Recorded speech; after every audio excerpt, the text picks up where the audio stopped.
प्रबुद्ध बदती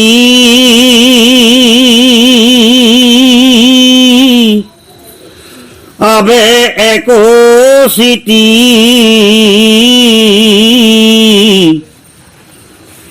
শুনিও কো মহারথ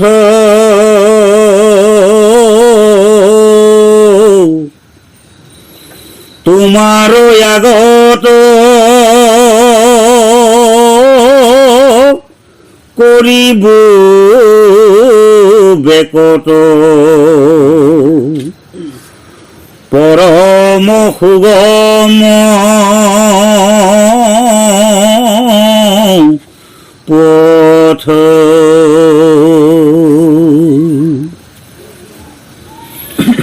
কৃষ্ণ কেহে আত্মা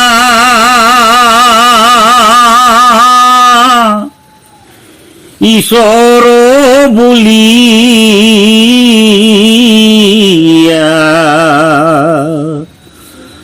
ধৰিছে যিটো ভকতে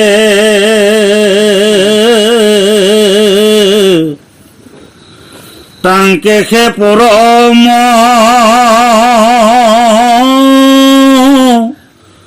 সুহৃদ বুলিয়া মানিবে মনে সত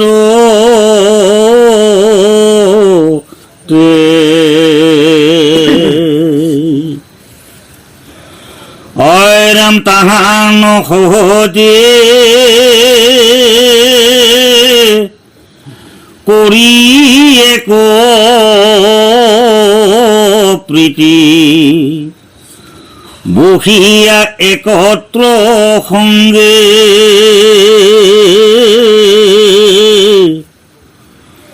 কৰিব আলাপ তেজিব সন্ত্ৰাপ গাইব হৰি গুণ ৰংগে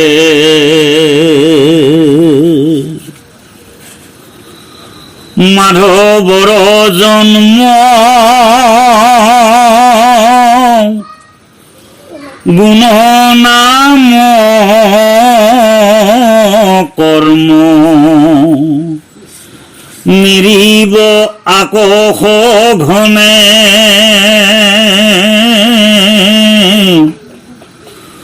কতো শুনিব কীৰ্তন কৰিব স্মৰিব কতো মনে।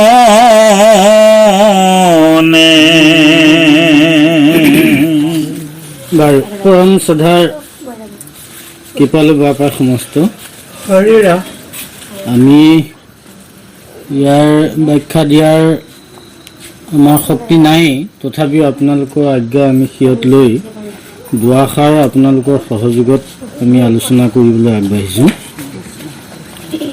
এতিয়া ইয়াত একাদশ স্কন্ধৰ এইটো নিমি নৱসিদ্ধ সময় আৰু মায়াতৰণৰ উপায় বৰ্ণন, এইটো হ'ল আজি বিষয়। এতিয়া এই বিষয়টো প্ৰকাশ কৰিছে প্ৰবুদ্ধ নামৰ যিজন সিদ্ধ, সেইজনে প্ৰকাশ কৰিছে। তাৰ আগতে আমি অকণমান ভাগৱতৰ বিষয়ে দুআষাৰ আলোচনা কৰিব বিচাৰিছোঁ। আমি এই ভাগৱত শাস্ত্ৰ আমি শুনিয়ে আছোঁ, সাধুসংগ আমি কৰিয়ে আছোঁ, কিন্তু আমাৰ কথাখিনি আমি উপলব্ধি কৰি কাৰ্যত পালন কৰিব পাৰিছোঁ নাই, মূল কথাটো হ'ল সেইটো। আৰু ভাগৱতত বহাৰ লগে লগে আমি মনত এটা সিদ্ধান্ত ল'ব লাগিব যাতে আমাৰ মনলৈ কোনো ধৰণৰ বাহিৰা চিন্তা নাহে। কায় বাক্য মন এক কৰি ভাগৱতত আমি যাতে যিকণ সময় ভাগৱত চলে সেই সময়খিনি যাতে আমি বহি থাকিব পাৰোঁ আৰু আসন ত্যাগ কৰি কেতিয়াও যাব নালাগে ভাগৱত চলা। এতিয়া এই মহামুনি শুকে যেতিয়া ভাগৱত কয় পৰীক্ষিতৰ আগত 7 দিন 7 ৰাতি কৈছিল, সেই কথাটো কিন্তু পৰীক্ষিতে প্ৰথমতে জনা নাছিল। তেওঁ চৰ্ত দিছিল যে মই যিমানখিনি সময় ভাগৱত কম তুমি কায়ৰ বাক্য মন এক কৰি তুমি শ্ৰৱণ কৰিব লাগিব।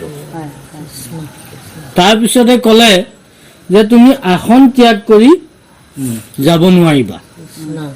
আৰু 3 নম্বৰতে ক'লে যে যিখিনি সময় মই ভাগৱত কম প্ৰকাশ কৰিম সেই সময়খিনিত বায়ু আৰু পানী বাহিৰে অন্য একো সেৱন কৰিব নোৱাৰিবা। তেতিয়া পৰীক্ষিত মহাচিন্তাত পৰিল, কিমান সময় বা কয় আৰু মই যিমান সময় কয় মই জানো উঠি নোযোৱাকৈ থাকিব পাৰিম জানো, আৰু ভোক লাগিলে মই কি কৰিম, এনেকুৱা ধৰণৰ প্ৰশ্ন তেখেতৰ মনত আহিল, খেলি মেলি প্ৰশ্ন। কিন্তু তেওঁ যিহেতু কৃষ্ণৰ একান্ত সেৱক ভকত, তেওঁ যিজনে গৰ্ভতেই ভগৱন্তক পাইছিল, তেওঁ সেই ভক্তি জ্ঞানটো থকাৰ কাৰণে তেওঁ হৃদয়ত ধ্যান কৰি ভগৱন্তক স্মৰণ কৰিলে যে প্ৰভু কি কৰিম। তেতিয়া ভগৱন্তই সেই ধ্যানত কৈ দিলে যে গুৰুৰ যদি কৃপা হয় তেতিয়াহ'লে তুমি অনায়াসেই পাৰিবা, কষ্ট নকৰাকৈ তুমি পাৰিবা। এই ধাৰণাটো অহাৰ লগে লগে অষ্টাংগে শুকদেৱৰ চৰণত দীঘল খাই পৰি প্ৰণাম জনাইছে যে প্ৰভু গুৰুদেৱ তুমি যদি কৃপা কৰা তেতিয়াহ'লে মই তোমাৰ যিমান সময় ভাগৱত নোকোৱা মই পাৰিম। তেতিয়া মহামুনি শুকে শিৰত হাত থৈ আশীৰ্বাদ কৰিলে যে তুমি নিশ্চয় পাৰিবা। গতিকে কৈ যাওঁতে যাওঁতে 7 দিন 7 ৰাতি ক'লে, কিন্তু গম নাপালে যে 7 দিন 7 ৰাতি কোনপিনে পাৰ হ'ল। কিন্তু বাকী ঋষি সমস্তই নোৱাৰিলে। তাত 60,000 ঋষিমুনি আছিলে, সেইসকলে নোৱাৰিলে। কত আধৰুৱা হ'ল, কত উঠি গ'ল, কত বাহিৰলৈ যাব লগা হ'ল। তেনেকুৱা কথাৰ কাৰণে তেওঁলোকে নোৱাৰিলে, ব্ৰত হৈ গ'ল। এতিয়া তেওঁলোকে কিয় নোৱাৰিলে, এই প্ৰশ্নটো ঋষি সমস্তই মহামুনি শুকক কৈছিল বহু শ বছৰ পিছত। কাৰণ ঋষি সমষ্টৰ মাজত আলোচনা বিলোচনা হ'ল যে 7 দিন 7 ৰাতি ভাগৱত ক'লে আমাৰচোন সম্পূৰ্ণ নহ'ল, কি কৰা যায়। কোনোজনে কৈছে যে মোৰ অলপ এইখিনিহে ৰ'ল, কোনোজনে কৈছে যে মোৰ এইখিনিহে ৰ'ল, পূৰ্ণাংগ আমাৰ নহ'ল, গতিকে আমি আকৌ শুনিব লাগিব। তেতিয়া আকৌ মহামুনি শুকৰ ওচৰ চাপিছিল। ওচৰ চাপোঁতে মহামুনি শুকে প্ৰকাশ কৰিছিল যে শুকক তেওঁলোকে সুধিছিল যে গুৰুদেৱ আপুনি 7 দিন 7 ৰাতি ভাগৱত ক'লে, কিন্তু আমাৰ সম্পূৰ্ণ আমাৰ নহ'ল, গতিকে আপুনি আমাক আকৌ ভাগৱত ক'ব লাগিব। আকৌ প্ৰশ্ন কৰিলে যে আমাৰ যে 7 দিন 7 ৰাতি ভাগৱত কওঁতে যে আমাৰ নহ'ল, পৰীক্ষিতৰ হ'ল, আমাৰ কিয় নহ'ল আপুনি কাৰণটো কওক। তেতিয়া এই শুকে ঋষি সমস্তক উদ্দেশ্য কৰি ক'লে যে তোমালোকে বেয়া নাপাবা, তোমালোকৰ কিয় নহ'ল মই কাৰণটো তোমালোকক কওঁ শুনা। যে তোমালোকৰ প্ৰথমতেই গোত্ৰৰ অভিমান আছিল, অৰ্থাৎ জাতিৰ অভিমান আছিল। তোমালোকৰ ব্ৰাহ্মণ উচ্চ জাতি, এই অভিমানটো তোমালোকৰ আছিল। আৰু দ্বিতীয়তে তোমালোকৰ জ্ঞানৰ অভিমান আছিল যে আমি সমস্ত শাস্ত্ৰ জানোৱেই, আমি বেদত পাৰ্গত। এই অহংকাৰটো থকাৰ কাৰণে তোমালোকে নোৱাৰিলা। আৰু তৃতীয়তে তোমালোকৰ বিদ্যাৰ অভিমান আছিল। গতিকে এই তিনিটা কাৰণত তোমালোকৰ ভাগৱত নহ'ল। এতিয়া মই তোমালোকক ভাগৱত ক'ব নোৱাৰিম। মই এজন মহান ব্যক্তিক তোমালোকক দেখুৱাই দিম, সেইজনৰ ওচৰত তোমালোকে ভাগৱত গ্ৰহণ কৰিবা। এতিয়া সেই মহান ব্যক্তিজনৰ নাম কি বুলি ক'লে? উগ্ৰসেৱা সূত। তেওঁ ভাগৱত হৈ আছে। গতিকে তেওঁৰ ওচৰলৈ গৈ অহংকাৰ শূন্য হৈ তোমালোকে অহংকাৰ শূন্য হৈ গুৰু সাজিব লাগিব।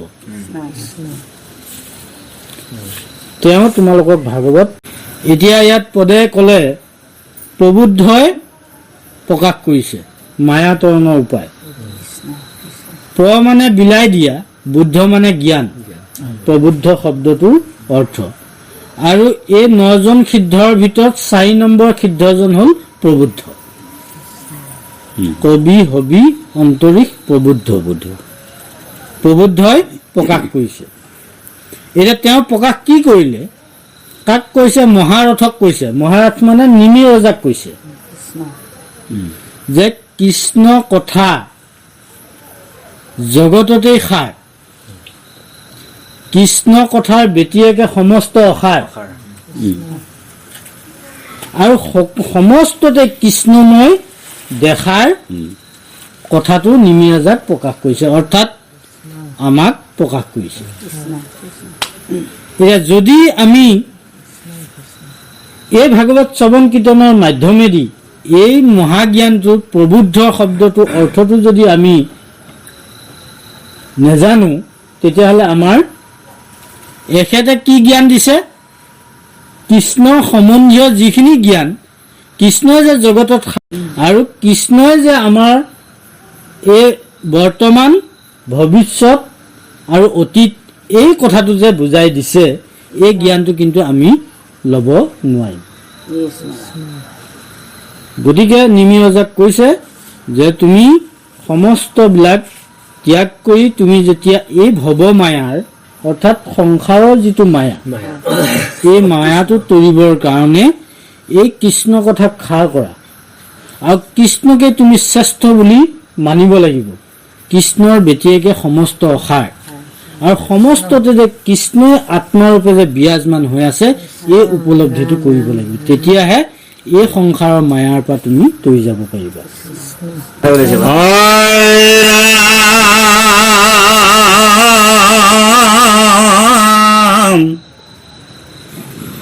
কৃষ্ণৰ চৰিত্ৰ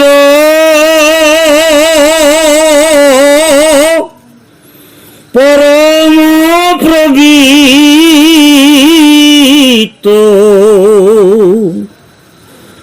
হেন মনি মনে তাহাংকে কঠিব তাহাংকে মঠিব অন্য অন্য সৰ্ব ক্ষণে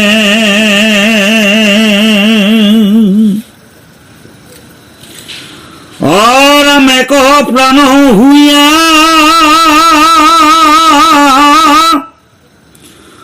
অশ্ৰদ্ধায় খুয়া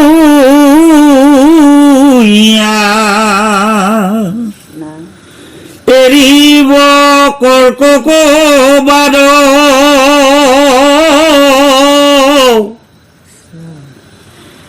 অন্য অন্য ৰতি অন্য অন্য প্ৰীতি কৰিব আতি লাড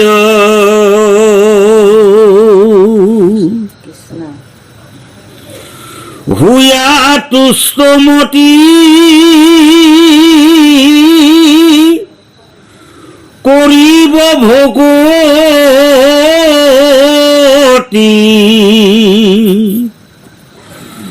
কহি কথা পৰস্পৰে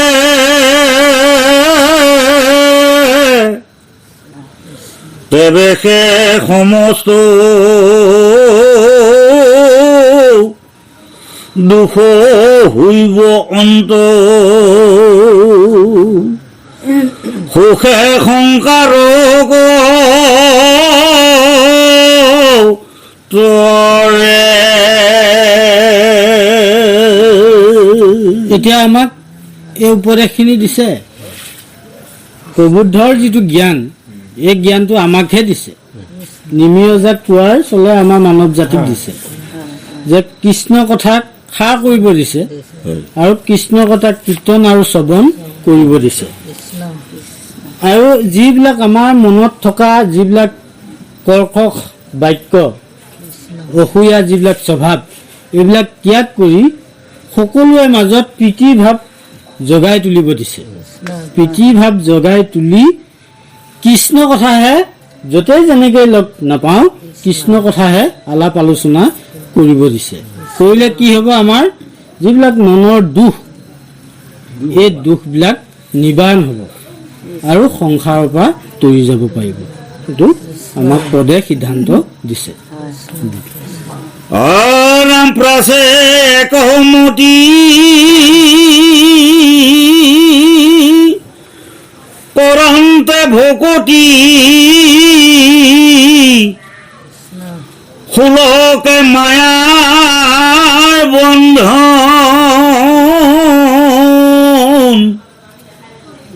শুনিও যিমতে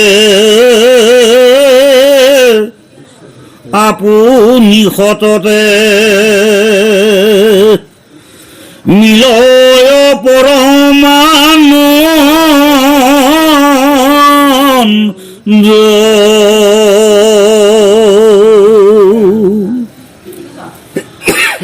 আৰাম যাৰ নাম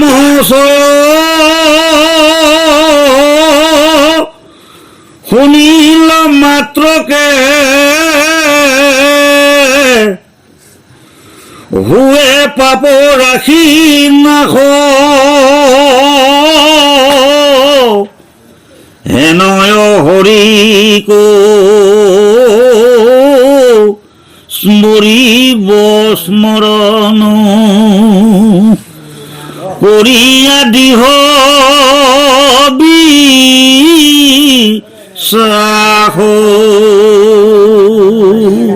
এতিয়া মতিটো এক হ'ব লাগিব। মতিটো যদি এক নহয় তেতিয়াহ'লে এই শ্ৰৱণ কীৰ্তন কৰাও ফল নধৰিব। ফল এইটোৱে নধৰিব, আমি আনন্দ নাপাম। এতিয়া এই আনন্দটো পাবলগীয়া হ'লে একমতি হ'ব লাগিব। যদি একমতি নহয় তেতিয়াহ'লে পথ কিন্তু বহুত ওলাই যাব। একমতি হ'লে পথ এটাই পাব, সেই পথটোৱে হ'ল কি? কৃষ্ণৰ পথ, অৰ্থাৎ বৈকুণ্ঠৰ পথ। আৰু যদি একমতি নহয় তেতিয়াহ'লে বৈকুণ্ঠৰ পথটো নাপাব।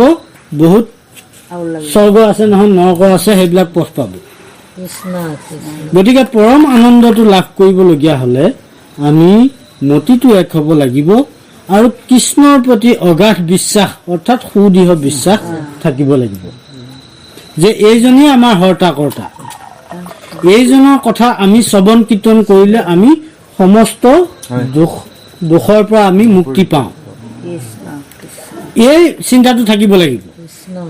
এতিয়া কেতিয়াবা দুখত পৰিলে আমি কৃষ্ণ নাম লওঁ, সুখত পৰিলেতো নলওঁ। সুখত পোৱাৰ লগে লগে আমাৰ অহংকাৰ আহিল, গৌৰৱ আহিল, দম্ভ আহিল, এইবিলাক ভাৱনা আমাৰ আহি যায়। কিন্তু সেইজনেহে যে এই সুখটো দিছে সেই কথাটো আমাৰ উপলব্ধি নহয়। আৰু এটা কথা, সুখ আৰু শান্তি দুটা বেলেগ বস্তু। সুখ পাব কিন্তু শান্তি নাপায়। আজি মোৰ ধন টকা পইচা আছে, ঐশ্বৰ্য বিভূতি আছে, মোৰ সুখেই সুখ, কিন্তু শান্তি নাথাকিবও পাৰে। কিন্তু কোনোবা গৃহত ধন টকা পইচা নাই, তাতো শান্তি থাকিব পাৰে। গতিকে এই শান্তি প্ৰদান কৰোতাজন হ'ল কি? একমাত্ৰ প্ৰভু ভগৱন্ত কৃষ্ণ। গতিকে সেইখিনিতে আমাৰ সুদৃঢ় বিশ্বাসটো থাকিব লাগিব। সুদৃঢ় বিশ্বাস থাকিলেহে তেওঁৰ নাম ল'লে আমি আনন্দ উপলব্ধি কৰিব পাৰিম। যদি বিশ্বাস নাথাকে তেতিয়াহ'লে তেওঁৰ নাম ল'লে আমি আনন্দ উপলব্ধি কেতিয়াও কৰিব নোৱাৰিম। হয় ৰাম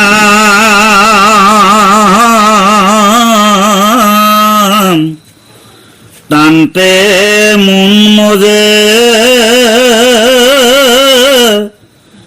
এতেকে উপজে পৰম প্ৰেম ভকতি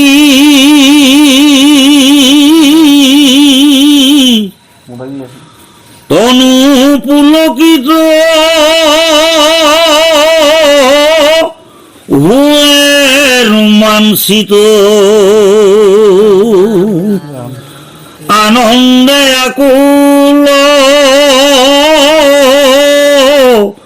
ইয়াতে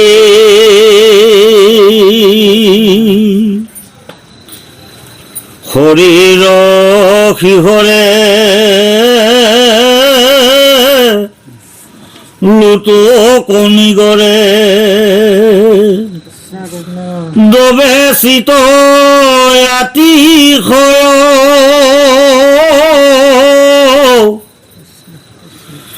কান্দয় বাগৰি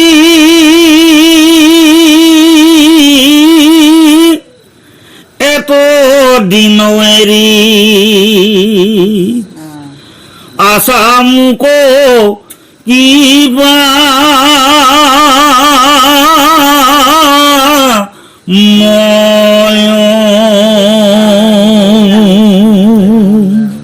এতিয়া আমাৰ এই নামটোৰ প্ৰতি আমাৰ অনুৰাগ আহিব লাগিব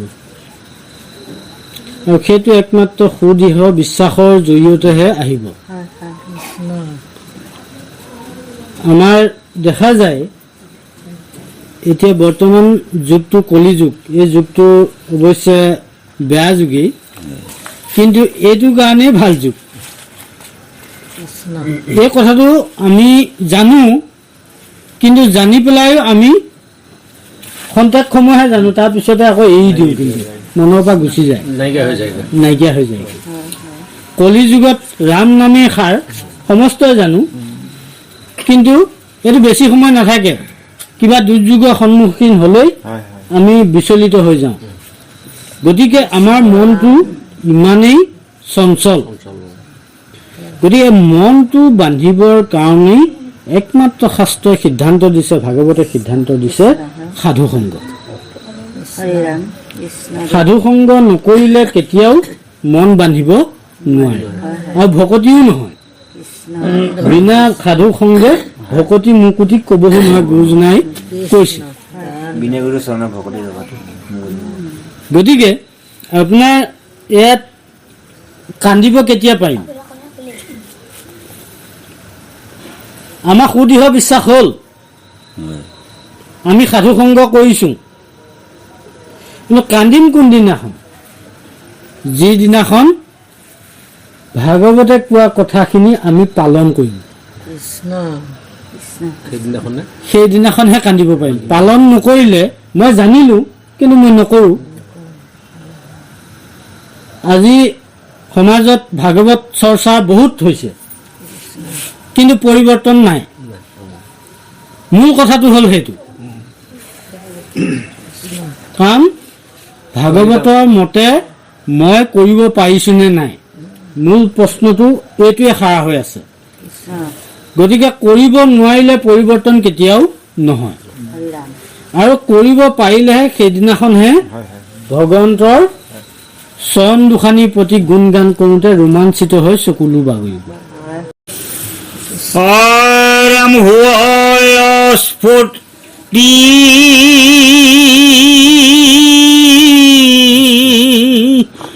কৃষ্ণর মূরতি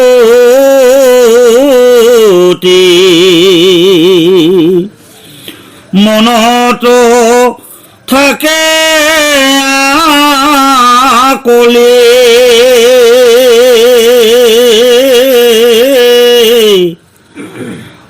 চিন্দৈ মায়া বান্ধ উপজৈ আনন্দ কতো হাহৈ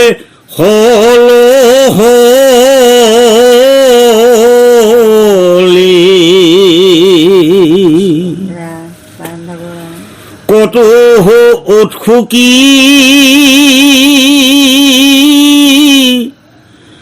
হৰি বুলি উকি দিয়া গোবিন্দ ডাকে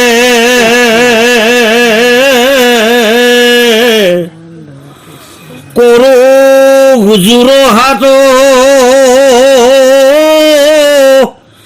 হে প্ৰাণনাথ কৰিও কি পায়া মাকে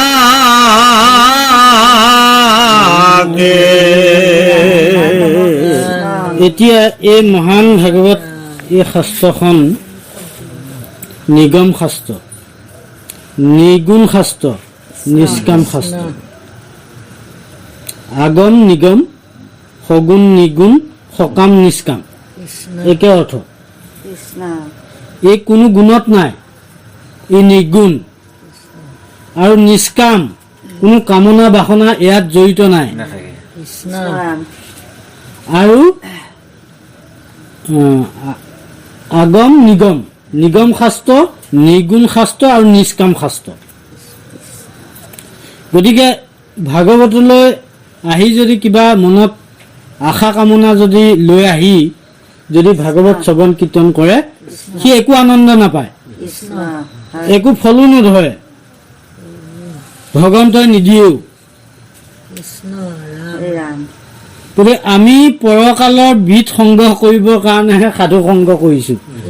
আমাৰ ধন টকা পইচাৰ কাৰণে বহুতে কিবা সয়া সফুৰা গুৱা পাণ পইচা পাতি এইবিলাক আগবঢ়াই নহয়, মনতে কিছুমান সংকল্প লৈ পেলাই, আশা লৈ পেলাই, এইবিলাক কৰি একো লাভ নাই।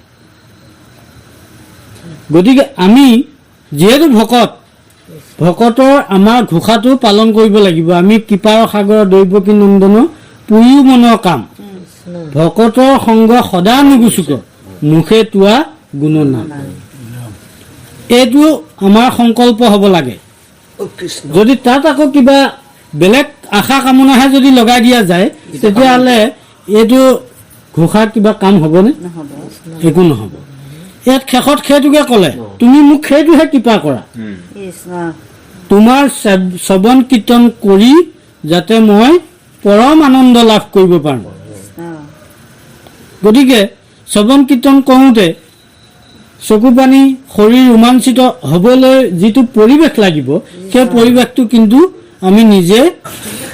গতিকে আমি ভাগৱত শ্ৰৱণ কীৰ্তন কৰাৰ লগতেই এই কথাখিনিও খুবেই লক্ষ্য ৰাখিব লাগে, যাতে ভগৱন্তই মোক এইখিনি কৃপাহে কৰে, যিখিনি কৃপা ক'তো বিচাৰিলে পোৱা বস্তু নহয়, কৃপা নহয়। কোনখিনি কৃপা? যাতে মই সাধুৰ সংগত তোমাৰ গুণৰ নাম সদায় যাতে মই শুনি থাকিব পাৰোঁ।